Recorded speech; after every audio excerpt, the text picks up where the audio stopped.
श्री भगवान उवाच अधिभूतं क्षरो भाव पुरुश्चेदि दैवतम अधियज्ञो अहमेवात्र देहे देह भृतावरम। इसका भावार्थ यह है कि भगवान श्री कृष्ण अर्जुन से कहते हैं अधिभूत यानी कि नश्वर पदार्थ जो समय के साथ नष्ट हो जाता है, अधिदैव यानी कि ब्रह्मांड में दिव्य पुरुष, हिरण्यगर्भ या विराट पुरुष, अधियज्ञ स्वयं मैं परमात्मा जो सब यज्ञों में उपस्थित है।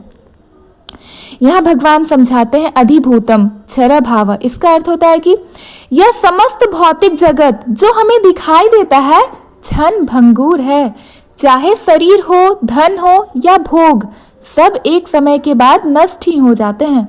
अधिदैवम यानी कि पुरुष जो देवताओं का अधिष्ठाता है, जो इस जगत का नियंता है, वही अधिदैव है। सूर्य, चंद्र, इंद्र आदि देवताओं को शक्ति देने वाला विराट पुरुष ही अधिदैव है।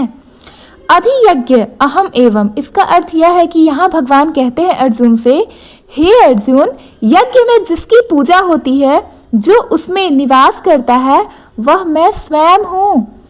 प्रत्येक यज्ञ, प्रत्येक पूजा, प्रत्येक तप अंततः मुझ में ही आकर मिलते हैं।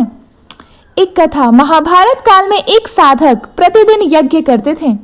वह देवताओं का आवाहन करते और आहुति देते थे, लेकिन उनके मन में यह भ्रम था कि यह सब केवल देवताओं तक ही सीमित है क्या। एक दिन भगवान श्री कृष्ण स्वयं उनसे मिलने आए थे।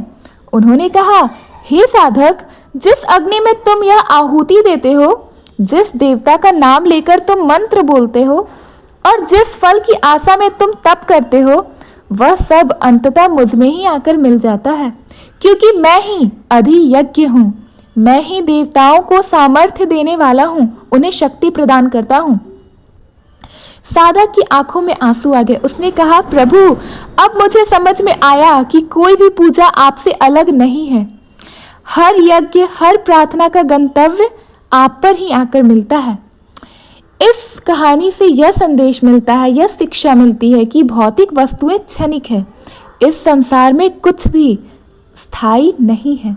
देवताओं की शक्ति भी ईश्वर से ही आती है। हमें मूल स्रोत यानी भगवान से जुड़ना चाहिए। हर पूजा और हर यज्ञ का लक्ष्य एक ही है, भगवान। इसलिए चाहे हम कोई भी साधना करें, कोई भी पूजा करें, वह सब अंततः भगवान को ही समर्पित करनी चाहिए। धन्यवाद। अगर आपको श्रीमद् भागवत गीता के 8वें अध्याय के ये दोनों श्लोक का हिंदी अर्थ अच्छा